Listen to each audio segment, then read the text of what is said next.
There do Sonny a Badwam Cassie. Near to your movie, Ubetini. Justice Abdulai say, or no, what I want more, Cassa easy, Nini Pamian, Sabian, you won't free honor. What I want more cheer, and then send me and pay me the browse, Adom TV, Badwam Cassia, Ocean Live or Facebook/Adom TV Extra. Go TV at 119, DSTV at 280, Uko YouTuber, search Adom TV tube, AdomOnline.com, and some way ni be brain so. Ewo ho anopay Majoy Trish woman ashamata de coming na fe Frederick Opticals ehwemeni nso amame Maureen esiesie nwino medidi afia amankwa tamaklo afia ni diem yentie se den 7 nchemu etiem ya wasache mra ewo University of Professional Studies Justice Yakubu Abdulai and he was saying what I want more as Electoral Commission chair. Any nipa mi ensembi enyi won free hono. What I want more chair. Ya to ewie ama o mo mudi nkuku ni mo mudi nkunim na ye ajatum. O so wo twen na ansa na wo di kan bobo aba no. The CSS is an improved because of incompetence, because of maybe a lack of commitment, because of lack of reasoning, because of other matters that affect omo competence.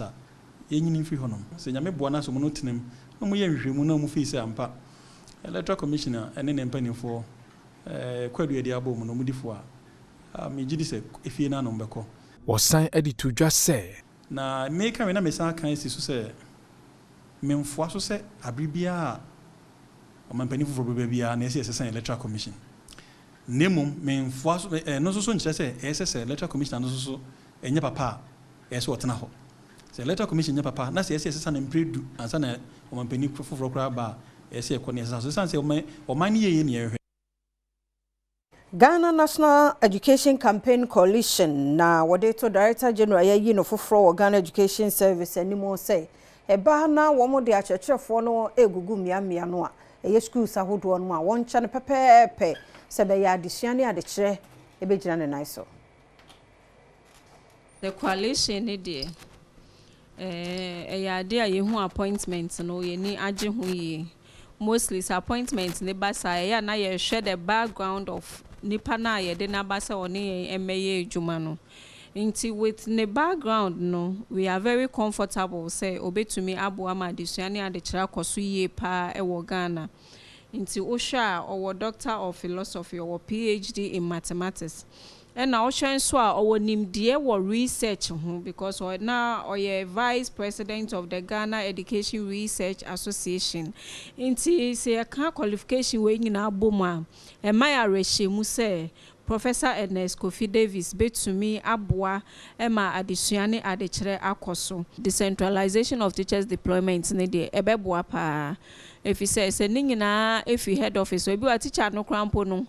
Be a district education officer and a headmaster no crampo no or to wa onim teachers ayede abre no another category of teacher be or language barrier a problem any ade inti no say decentralizing na district education officers no headmasters no omo be hu bebi omo de teachers ne to a ebeboa. Speaker Ora Alban Baben aye adwene so obeto ne nsa frɛ Penny a washer Chief Executive Officer Ma Petroleum Commission MFA Hardcastle na womra womumeboa na no attack bi a yesusu se wa attack owura no dompre no obeba na fe womakasa fa ho. Honorable members, I've heard the complaint. I've listened to the comments of members. I will proceed to invite the lady concerned and to personally go into the matter and take the appropriate action. As at now, I don't have before me a lot of determining facts, and so I have to inquire into it myself, because we don't have the Privileges and Immunities Committee in place. Obuasi Small Scale Miners Association say won hiam patade e de bema won mu nuanom mu a won mu efri mu no won epra no ni nyina gina mentime ho ase bi e course so galamsefo ene military for entemo kase no etwaso say dey air to abaya nimo say ye ma omo 1 week ama angry god 1 week say omo mbra na enyu omo ensi nkonya enhwe say ye di ye betuye na sa amba na sa na bedu 1 week na sa ye ntehwe a ye mbebu na Obuasi ye befa ye ho adwene ye see ye mbrenten abo soja ni bituo sa soja ni na ebo no tuo na ye see omo mfa mbra abonte omo mfa sa evidence ni mbra abonte ma wie se nyina enho sa ye mbrenten no ko ho ampa ye bo soja ni bituo ana say ye di boni bi ana say ye di tuo ko ye mpo a ye pese sa de evidence na aba ma wie se nyina ehu na ye ho say ampa say na de nete ye here's our evidence for 1 week say yan who's our evidence na embrante a Obuasi eba ya embrante a ewo okroyi mu efa sa de e si ato now ye mpanyimfo no yenda Yeto Adom TV Badwam kase no so kane Cocoa Board Penny Dr. Stephen Opuni ene order se no ya Attorney General Dominic Anyini sene charges bi edebo no or ne businessman Sedu Agongo ene Agricourt Ghana Limited yedebo wo mo ne ye fiso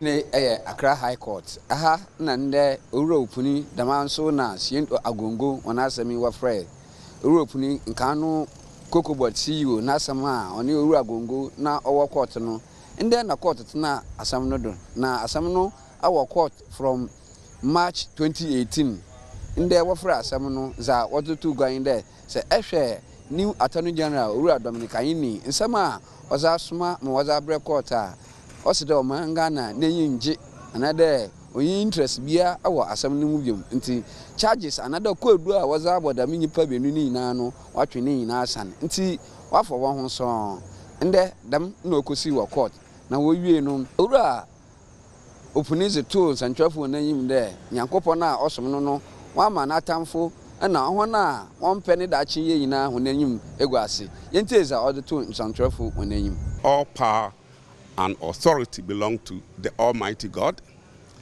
and not human beings.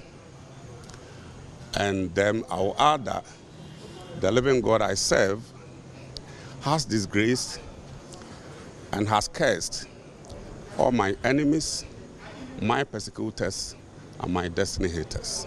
Them na owura Sedu Agongo na Dr. Opuni wana asemi wekwekwe Jean Mensa abrampa na manzebo.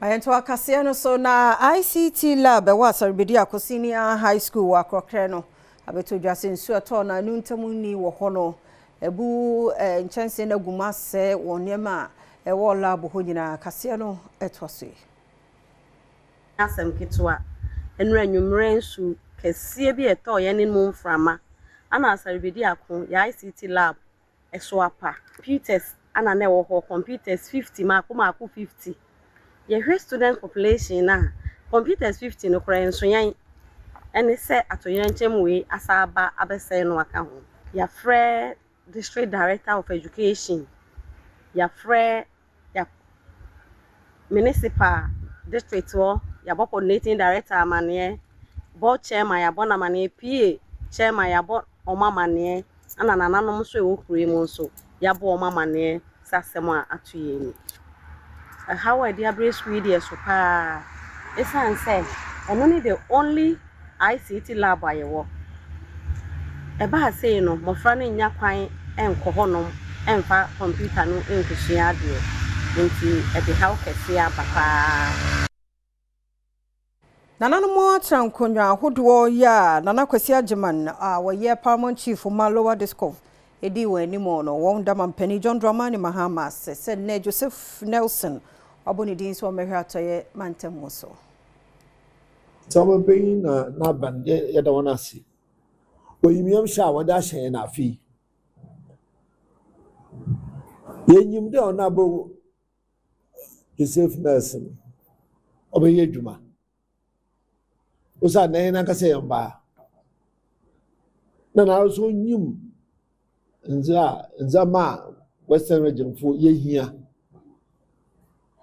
Sir, Abibia Eshasi that Western region.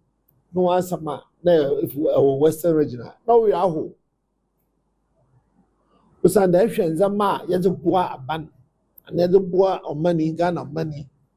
Now here punta. Na oya we ho. Jode yakuyi chambia yejine sisiare. Region for the nasi nkanka hantafo. Ni sentini there. Honorable Joseph Nelson. Osha no party doing nas number boy na antana wawon.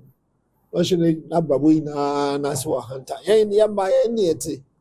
I won't know for Ni mwenye si ber ubuntu. Ni mde bibia adibasha Honorable Joseph Nelson Nisembo. Oza ahwazen ni ber na no kwar na oze. Maminya no sana Adom TV Badwam kase na hana bema kwan na no peye de siasa da no nkoma emreni adaje. Odaroma yede de won krata na online de na to aso nti twen ye kwaba yenche.